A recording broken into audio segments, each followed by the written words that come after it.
It was the 11th of February, 2013. I was here in Bengaluru taking class for our students in theology, and I finished a little early. It was about 10 to 12 and we coming to midday, and I had some posting work to do. So I thought I would, before midday prayer begins at 12:25, I thought I'd run down to the post office and finish my posting work, and then rush back in time for midday prayer. So I jumped on my bike and went off to the post office. Finished, rushed back. As I parked the bike, my phone started to ring. I normally don't carry the phone, but it just happened that I had the phone. And I didn't want to answer because I thought I'll get delayed for prayer. But it was just kept on ringing. So I took the phone and I looked, and it was a call from Italy, from Rome, from one of my friends. And I thought, this is strange. So I answered. And the first thing he said, Ivel, did you hear the news? What news? He said, the Pope has resigned. I said, what nonsense. He said, no, honestly, the Pope has resigned. The announcement that just made. It was about 9 o'clock in the morning in Rome time. So I said, okay, I'll run and take a look. So I rushed instead of going to midday prayer in the chapel. I rushed to the television room, turned on BBC, and there it was, breaking news, Pope Benedict announcement will be resigning. It was a shock. Obviously not just to me, but it was a shock to the whole world. I believe that singular decision on the part of Pope Benedict to resign is one of the most, and will go down as one of the most historic moments, not just in the history of the Roman Catholic Church, but in world history of this century in which we are in. Why do I say that? Because the papacy, the Roman Catholic pontiff, has the most power than any human being. Has both religious, spiritual, as well as civil power. He is head of state.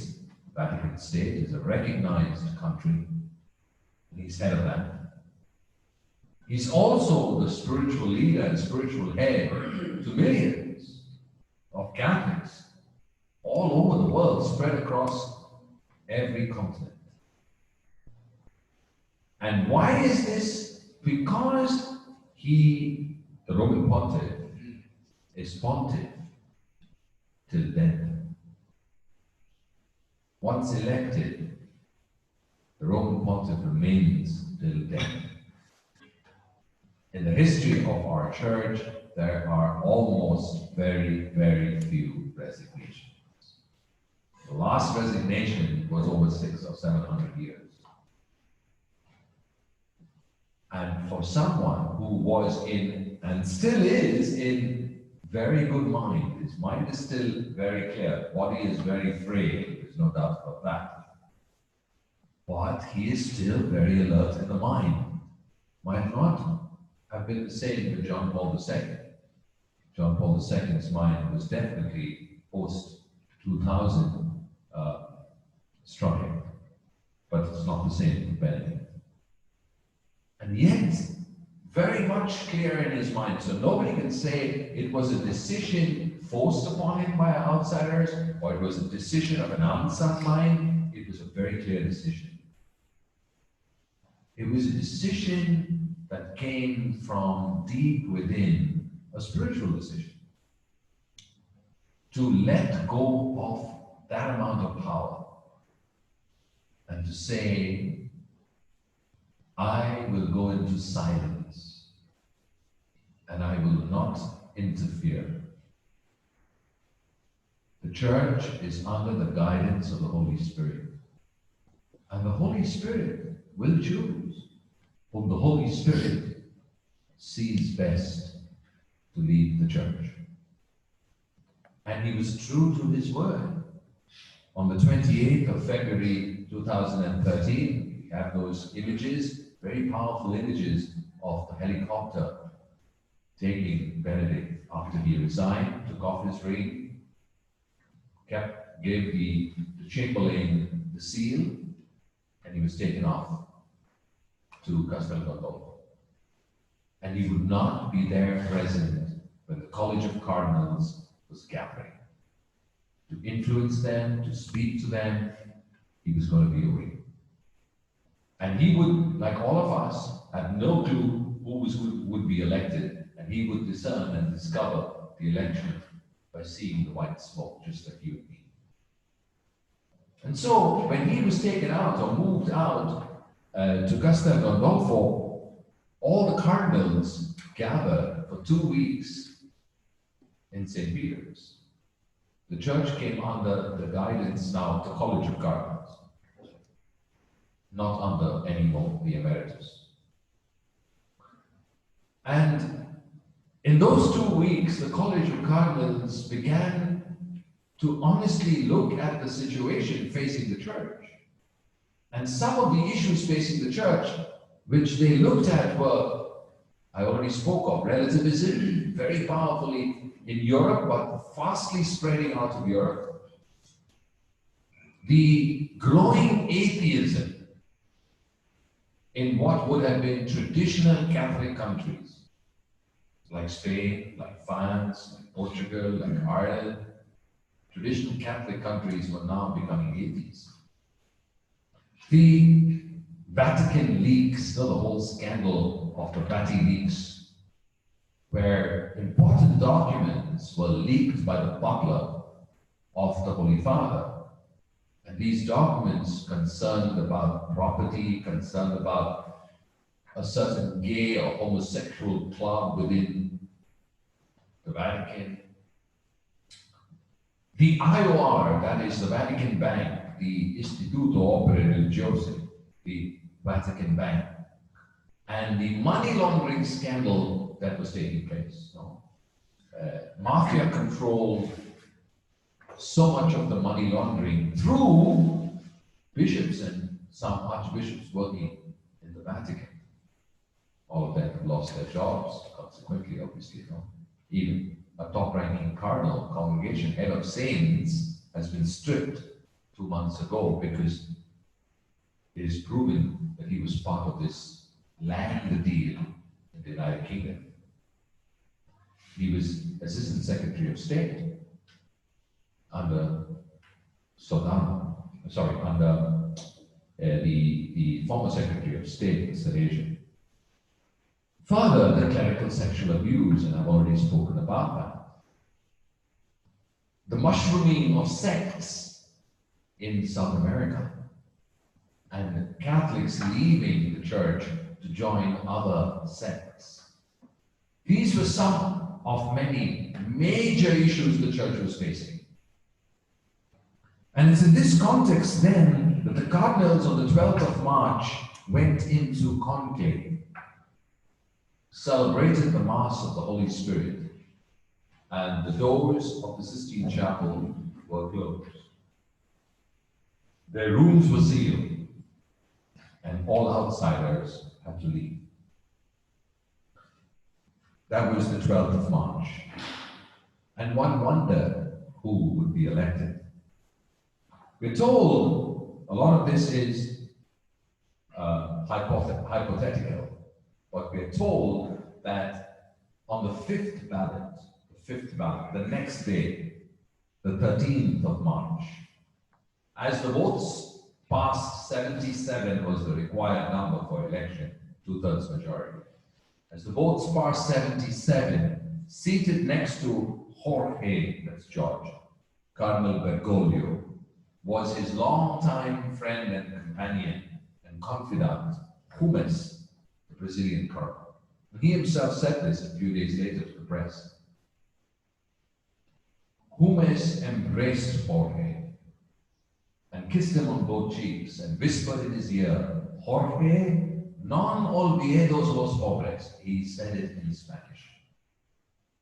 To the Spanish-speaking, of Italian origin, Archbishop of Buenos Aires in Argentina. Non olvidos los pobres, that is, do not forget the poor. And he himself said that when he was asked, do you accept? And he nodded. We are told, again, it's conjecture, we have no proof because we will not get proof. We're not supposed to talk about these things. That in the previous election, which elected Benedict, Jorge was definitely leading in the first few rounds, but begged not to be elected. Eventually, it was Benedict who was also elected, Ratzinger, on the fifth ballot. But this time, clearly, he was elected. As he himself said, those words of Gómez kept ringing in his ears, non olvidados los pobres. And so when he was asked, after he said yes, what name will you take? He said, the only name that could come to my mind in those moments of being blank was Francesco. Francis. Why? Because he said he was the man of poverty, the man of peace, the man who loved and protected creation, with which we don't have a very good relationship today. Francis was the only name that could come to him.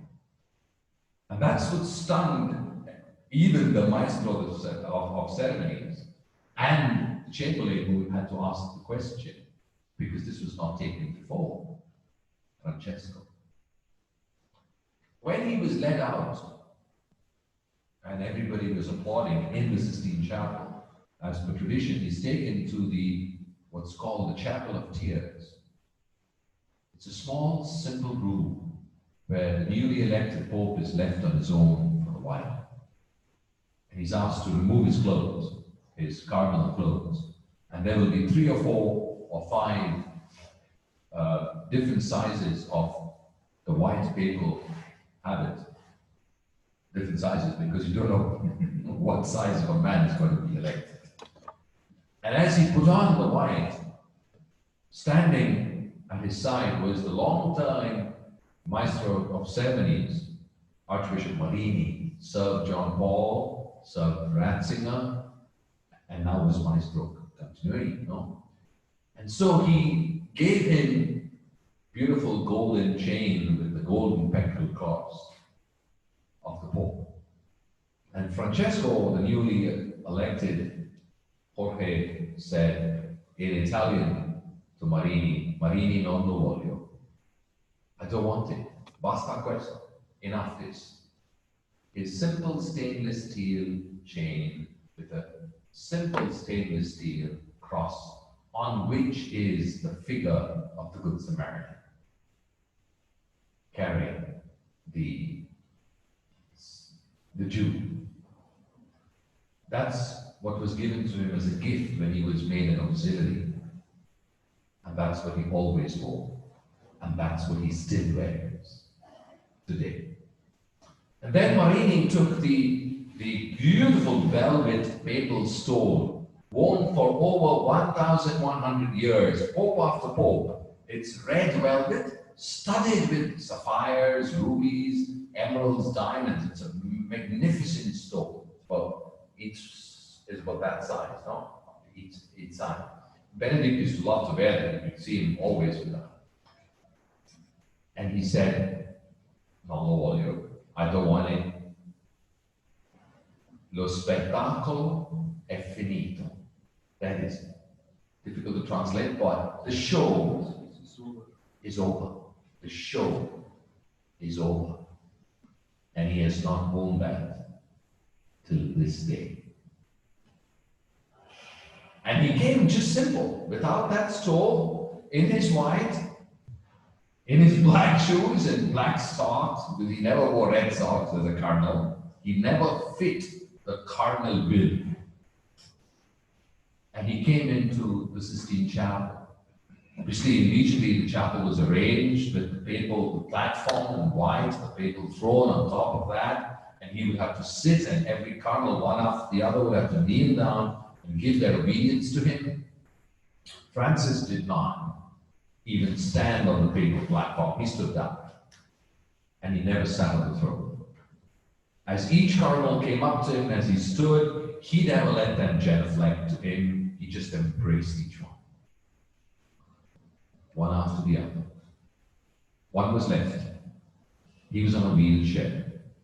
And they had forgotten because still no assistants had come into the room. The man on the wheelchair was at the end.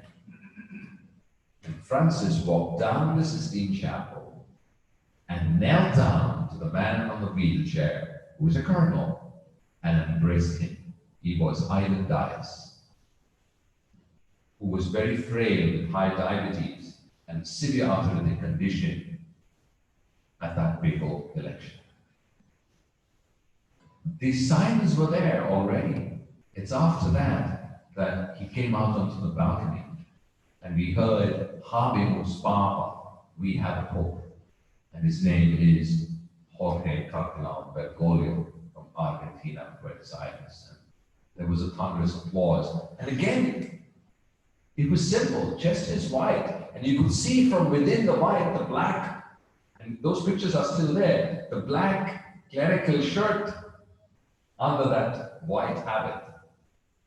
It was just a simple man who came out on the balcony, greeted his people, and called himself, I come to you as your bishop, the Bishop of Rome. Till this day, he has not called himself Pope. He doesn't sign Pope Francis, he just signs Franciscus.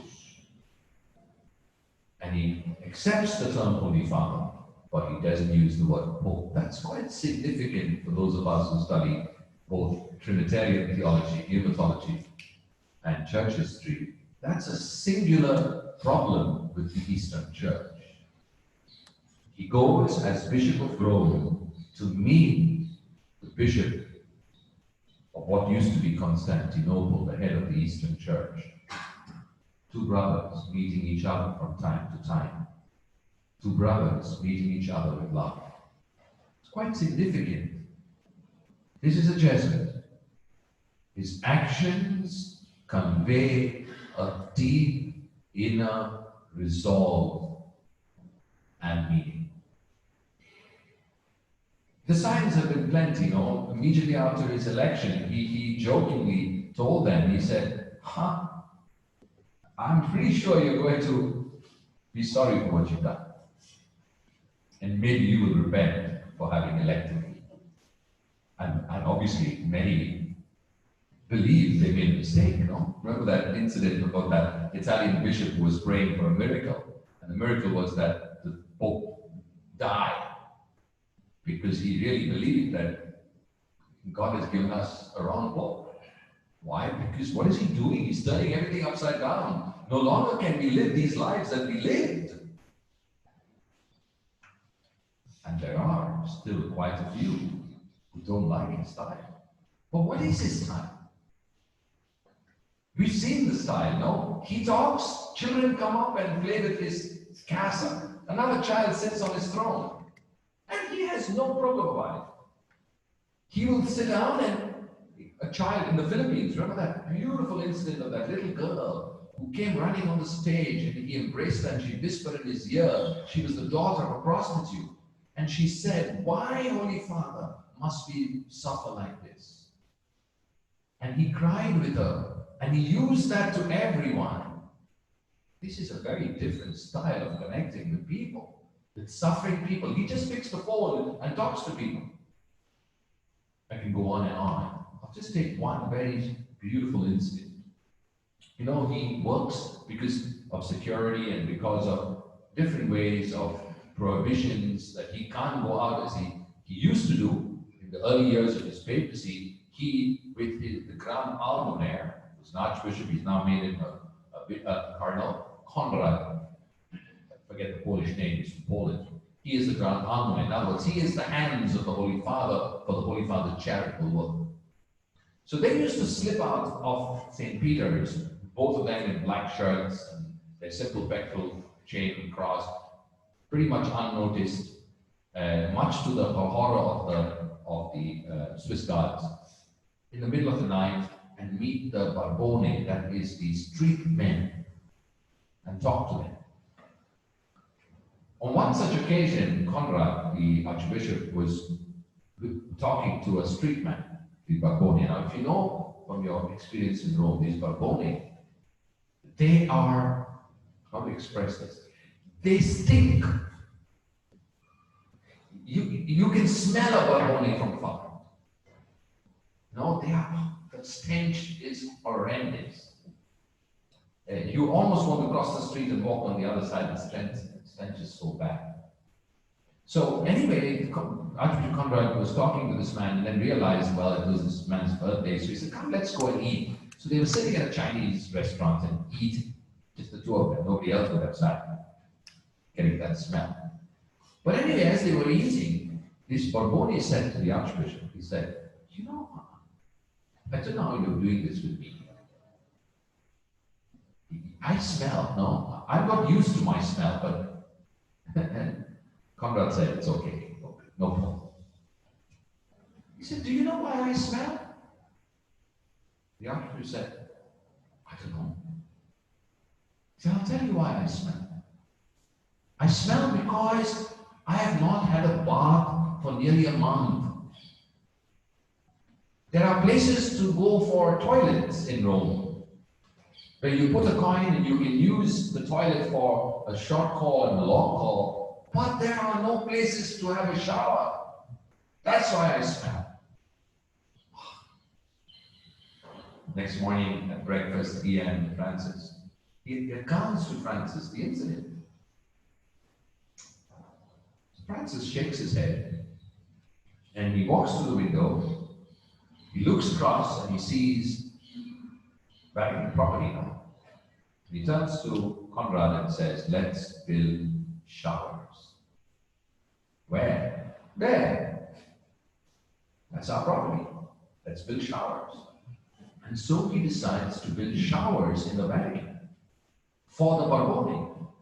And the Swiss guards are told that any Barboni coming in has to be let in to use the showers. Immediately, this is ripple effect. Immediately, in all the 7 dicasteries or deaneries of Rome, showers are built. The mayor decides of Rome, I shall build showers too. And now there are showers. Hot water, cold water, hotels provided towels, soap, shampoo. You see, an amazing decision. 4 years ago, he instituted on the second Sunday of November, World Day of the Poor. And on such a day, he challenges the church and he does something which is always different. This year, because of COVID and it's hit again in Italy, poor fellow cannot come up. He has to stay in because Italy is locked up. But last year, in one of the most beautiful palatial buildings across St. Peter's, which was a building that housed 2 important dicasteries, he decided, well, we can shift these dicasteries. They are occupying prime property.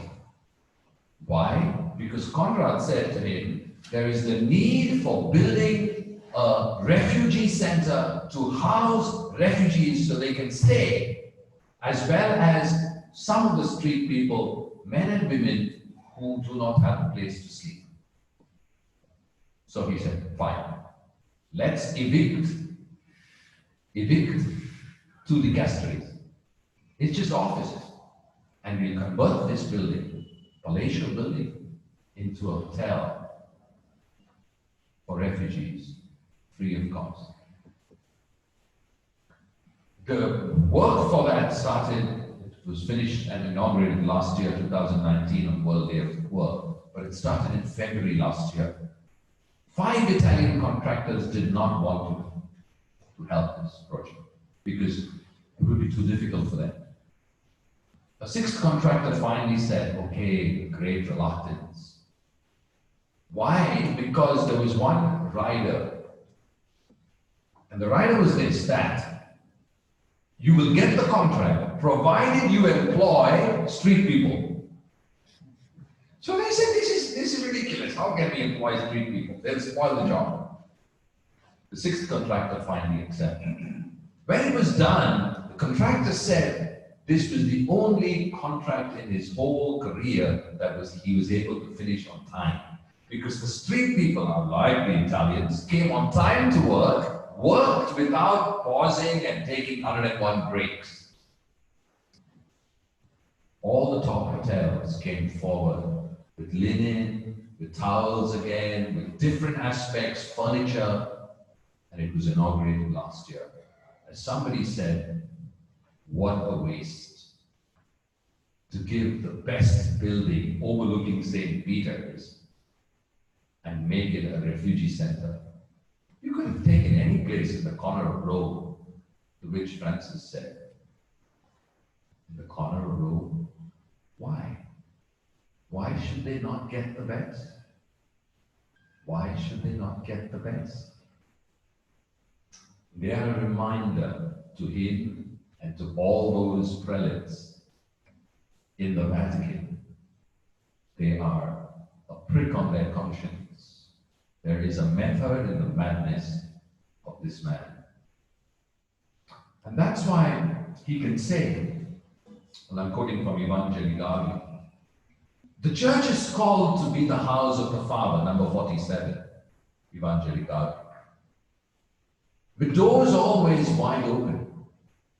One concrete sign of such openness is that our church doors should always be open, so that if someone moved by the Spirit comes looking for God, he or she will not find a closed door. There are other doors that should not be closed either. Everyone can share in some way in the life of the church. Everyone can be part of the community. Nor should the doors of the sacraments be closed for any simple reason. This is especially true of the sacrament, which is itself the door, baptism. The Eucharist, this is a beautiful statement. The Eucharist, although it is the fullness of sacramental life, is not a prize for the perfect, but a powerful medicine and a nourishment for the weak. What a beautiful image. These convictions have pastoral consequences that we are called to consider with prudence and boldness. Frequently, we act as arbiters of grace. That is, we decide to whom grace should be given, rather than its facilitators. But the church is not a toll house. It is the house of the Father. But there is a place for everyone with all their problems. Number 47. Number 48. If the whole church takes up this missionary impulse, she has to go forth to everyone without exception. But to whom should she go first? When we read the gospel, we find a clear indication. Not so much our friends and wealthy neighbors, but above all the poor and the sick, those who are usually despised and overlooked, those who cannot repay you. Luke 14:14. There can be no room for doubt or for explanation which weakens so clear a message. Today and always, the poor are the privileged recipients of the gospel. And the fact that it is freely preached to them is a sign of the kingdom that Jesus came to establish. We have to state, without mincing words, that there is an inseparable bond between our faith and the poor. May we never abandon them. Number 48. Number 49. Let us go forth then. Let us go forth to offer everyone the life of Jesus Christ. Here I repeat for the entire church what I have often said to the priests and the laity of Buenos Aires. I prefer a church that is bruised, hurting, and dirty because it has been out on the streets, rather than a church which is unhealthy from being confined and from clinging to its own security. I do not want a church concerned with being at the center and which ends up by being caught up in a web of obsessions and procedures. If something should rightly disturb us and trouble our consciences, it is the fact that so many of our brothers and sisters are living without the strength, light, and consolation born of friendship with Jesus Christ, without a community of faith to support them, without meaning and a goal in life. More than by fear of going astray, my hope is that we will be moved by the fear of remaining shut up within our structures, which give us a false sense of security, within rules which make us harsh judges, within habits which make us feel safe, while at our door people are starving. And Jesus does not tire of saying to us, give them something to eat. Evangelium number 49. For the church, the option for the poor is primarily a theological category rather than a cultural, sociological, political, or philosophical one. God shows the poor his first mercy. This divine preference has consequences for the faith life of all Christians, since we are called to have this mind which was of Jesus Christ. Philippians 2:5. Inspired by this, the church has made an option for the poor, which is understood as a special form of primacy in the exercise of Christian charity, to which the whole tradition of the church bears witness. This option, as my predecessor, Benedict XVI, has taught, is implicit in our Christian faith in a God who became poor for us so as to enrich us with his poverty. This is why I want a church which is poor and for the poor. Is this something new? Certainly not. Let's listen to another quotation. In a world that is divided between the rich and the poor, the oppressors and the oppressed, the proclamation of the kingdom of God as a community of justice and fellowship calls for a preferential option for the poor. That quotation is from John Paul II in his encyclical Solicitudo Rei Socialis, number 42. My dear brothers, the option for the poor is not done because I'm following a Marxist ideology. It's not done because of communism. That's giving Marxism and communism too much importance. The option for poor is embraced because I'm imitating Jesus. He made the first option. In the Philippians hymn, God though he was, he emptied himself and took on the form of a slave. John Sobrino, the Latin American theologian, says, speaking to us religious, in its concrete reality, the vow of poverty must first of all relate the religious to the poor. I'm very aware I'm speaking to the Capuchins of the Franciscan tradition. This relationship takes various forms with the poor. A real entrance into the world of the poor. Effective efforts to change the lot of the poor.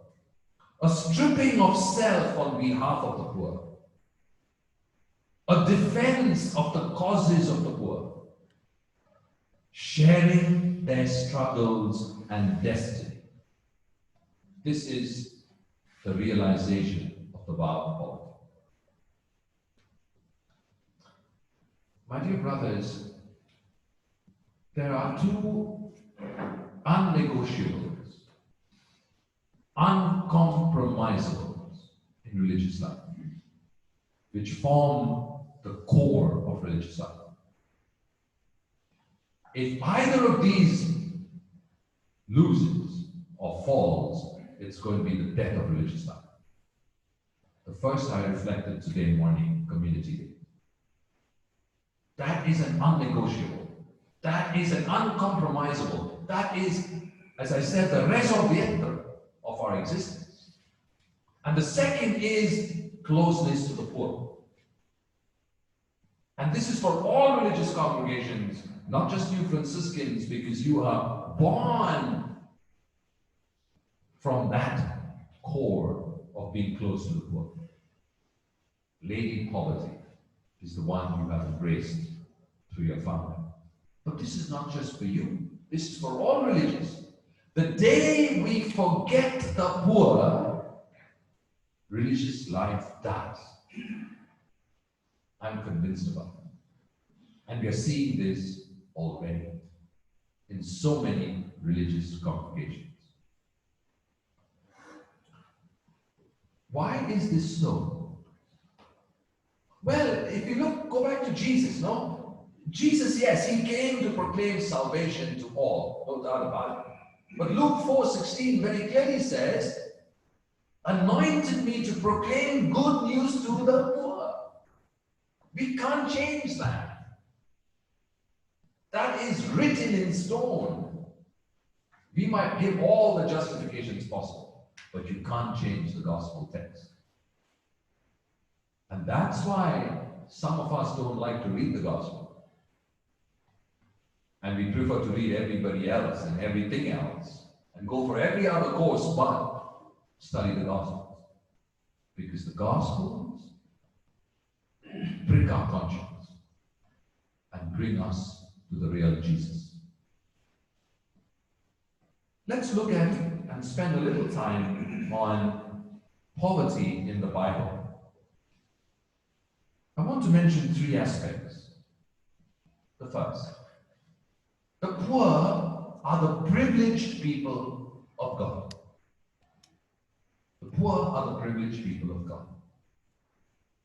Exodus 3:7-12. The very origins of Israel are here. They experience salvation in the Exodus. And chapter 3, verses 7-12 says, you have the same in Psalm 72, 12-14. I have heard the cry of my people, and I am determined to set them free from their slave masters. In other words, our God is a God who hears the cry, who sees the suffering, who feels the pain of his people, and he has decided to act on their behalf and free them.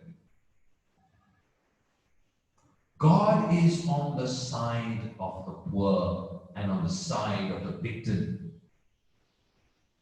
He is not neutral. Yahweh in the Old Testament does not sit on a fence. As we say in theology today, Yahweh doesn't sit on a fence. The fence is kept for cardinals and bishops because they love that position.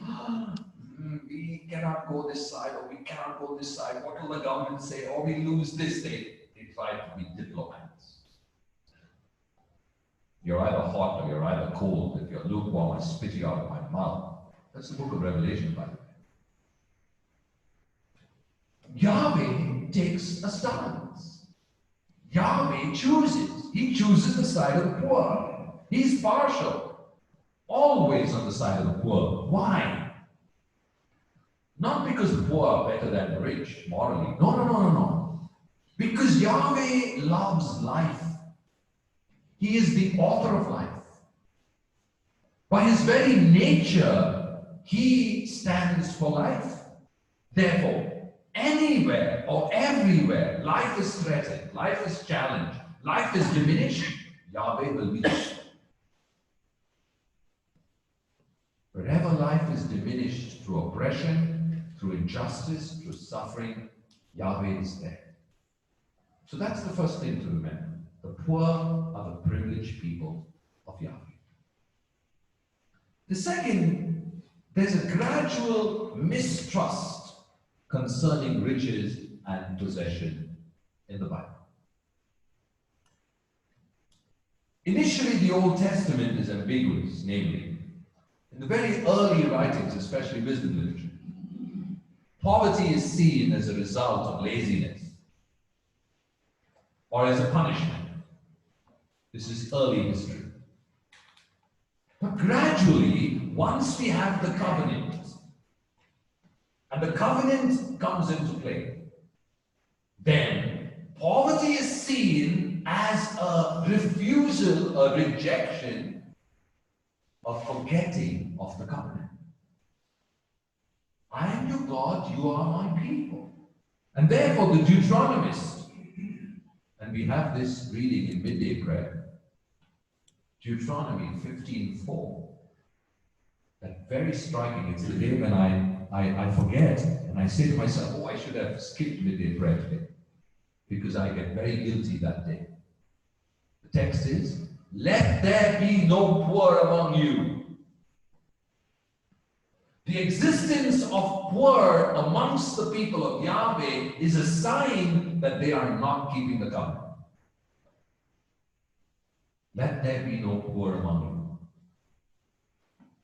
you. In other words, if there is poor or poverty, there is injustice. Some are profiting, others are not. And you are all my people. This cannot be. And the prophets come precisely for this. Precisely for this.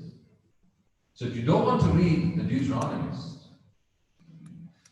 then you don't want to read Amos. Don't read Amos, because you're going to be very, very guilty. Well, don't read Hosea. Well, don't read the greater Isaiah. Well, don't read 1/6 of the Bible in the Old Testament. And then you'll be pretty happy. Of course, don't read Luke. Just throw Luke out. And then you'll be very happy. But then don't read Paul too. That's why we don't read the Bible. And we don't read the scriptures. The word anavim, the Hebrew word for the poor, occurs about 92 times in the Old Testament. It has a double meaning. First, it means a person who is afflicted, who is bent back, who is dehumanized, who is reduced by oppression to a nobody. This is its original meaning. Gradually, and this second meaning comes about slowly, that this person has nobody to turn to. Naturally, no wealth, no heritage, no connections, no patronage. And so, having nobody to turn to, he or she turns to Yahweh and trusts Yahweh totally. This is the background to the Beatitude, blessed are the poor in spirit. The poor trust Yahweh totally because they have nobody else to turn to. Gradually, the word anavim, by the time we come to the second prophet Isaiah, the whole Israel is anavim now. Because the whole of Israel has nobody to turn to. They have been shifted into exile. They have no temple, no land, nothing. And so all of Israel is anavim. And as anavim, they cry to Yahweh. And Yahweh sends them, the second prophet Isaiah. Can a mother forget the baby of her womb? I will never forget you. By the time we come to the third prophet Isaiah, they have come back. They built their temple. Now they are comfortable again. And they forget everything. They forget their past. They get comfortable. They forget their past. And they go back to breaking the covenant. So the third prophet is dreaming, is hoping that Yahweh will come through that prophet of his, who will be anointed with the Spirit, Isaiah 61, the text that Jesus will read in the synagogue in Nazareth. The third point I want to make is that, so what are possessions for? Should we have possessions at all?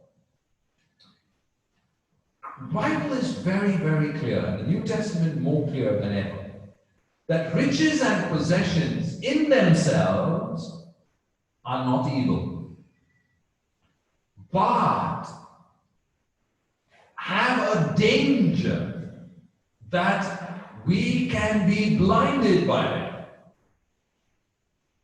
If you have riches and possessions, they are meant to be shared and not kept. They are not to be kept for one's own luxurious comfort. They are meant to be shared. In themselves, they're not evil. They're not to be despised.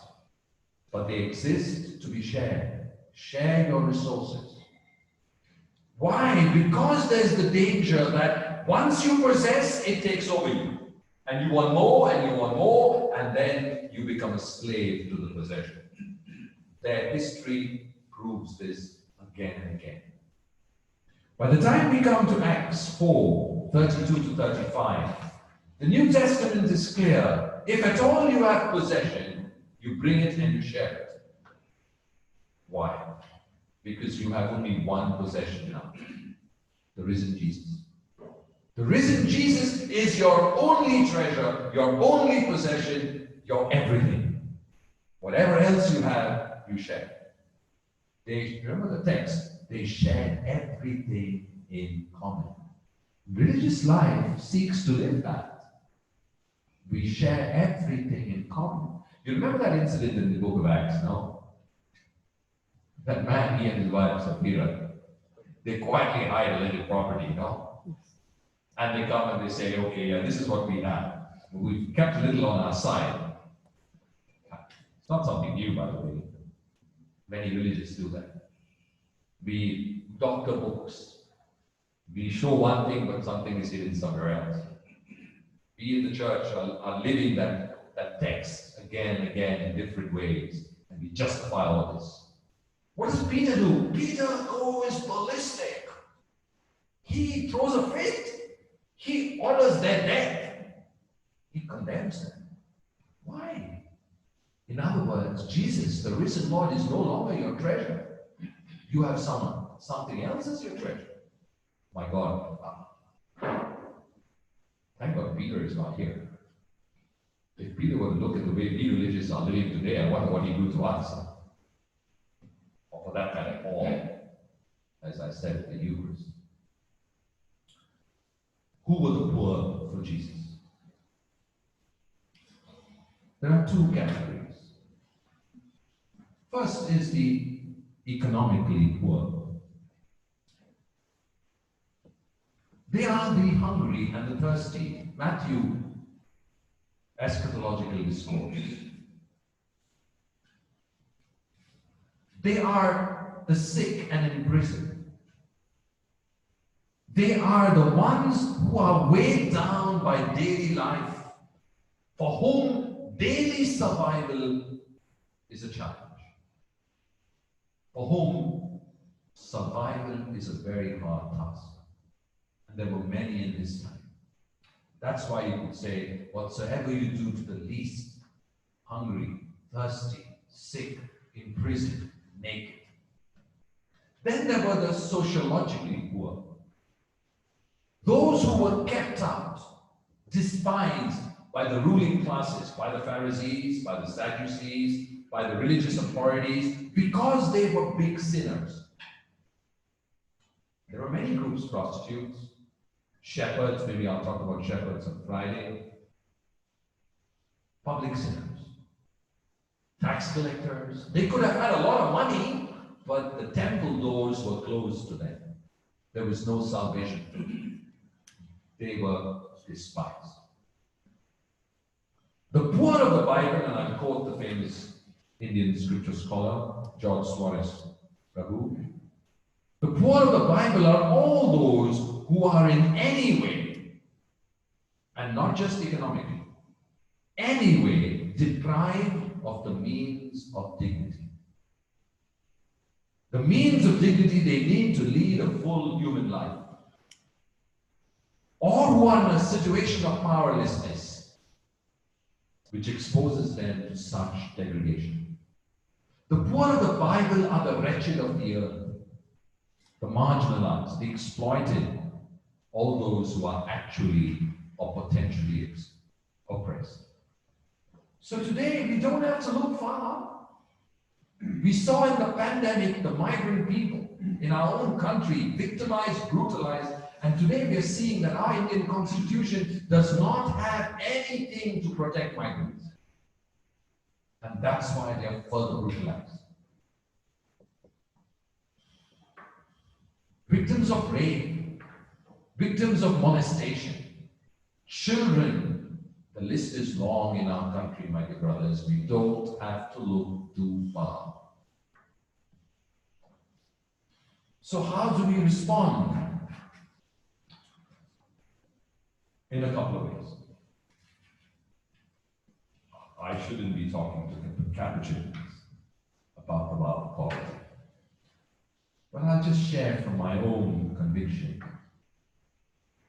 If we are to come back to living the core of religious life, morning we said community, and now I'm saying closeness to the poor in the realm of poverty, then we need a couple of things. The first is fundamental. Return to the Jesus of the gospel. The Jesus of the gospel. The Jesus of Mark, the Jesus of Luke, the Jesus of Matthew, the Jesus of John. That's why this Holy Father keeps saying, read, study, contemplate to live the gospel. And I will repeat this again and again, and you might end up feeling as if you're listening to a broken record. We spend too much of time reading anything and everything but the gospel. Return to the Jesus of the gospel and follow him. That's for you fundamental, because that's what Francis did. He rebuilt the church by following Jesus. Second, we have to embrace what the Jesus of the gospel lived by: compassion. That's why Pope Francis gave us the year of mercy. The very core of Evangelium is compassion. The very core of Laudato Si is compassion to creation. And now the very core of Fratelli Tutti, chapter 2, is compassion to the excluded. They're all brothers. He's calling us to dream of being brothers and sisters with everyone. Exclude no one. How do we live compassionately? Compassion is a result of something else. You have to feel anger. Anger. If we are not angry at the situation, then nothing happens. The tragedy of church, ecclesial life, and religious life today is that religious are living with perpetual anesthesia. We've injected anesthesia into us that we don't feel anything. Rapes are taking place. We don't feel it. Migrants are suffering. We don't feel. The greatest sin is indifference. Indifference. I don't feel. Talk about it.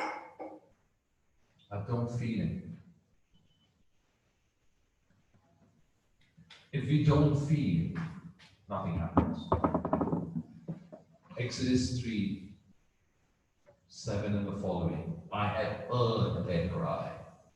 I have seen their suffering and I feel their pain. That's Yahweh. Jesus feels in the depth of his being the suffering of the people, and he responds compassionately.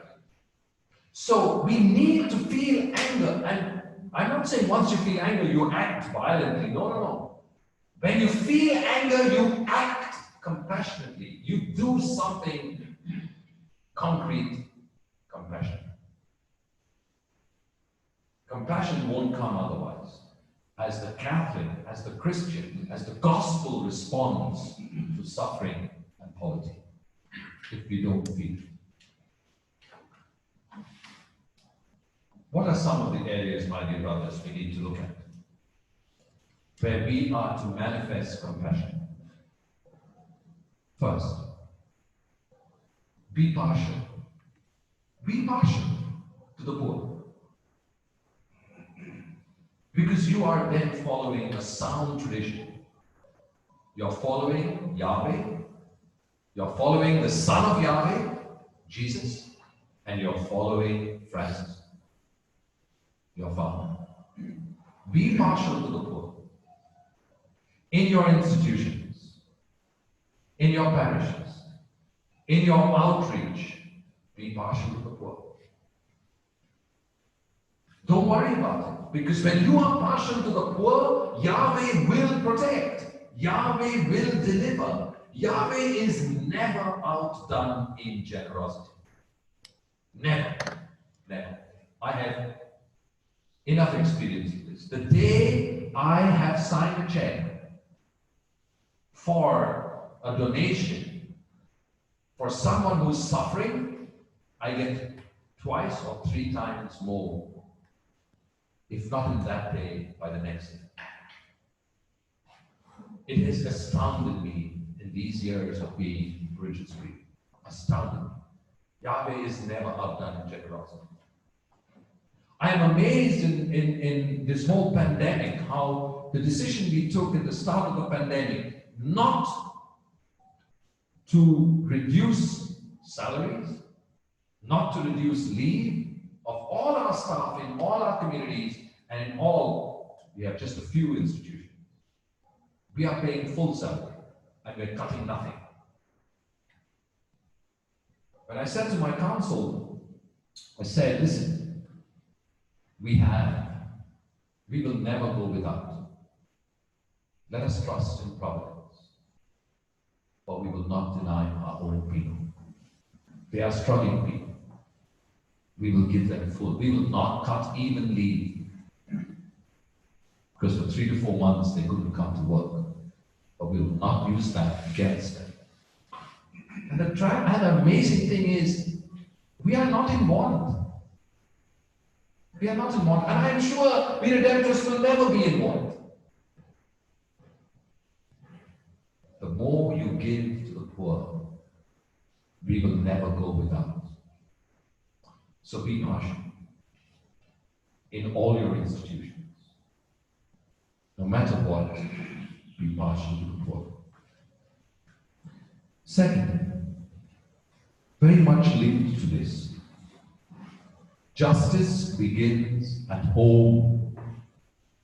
In all your communities, in all your institutions, be supremely just to your own staff, your own workers. Make sure they get the best.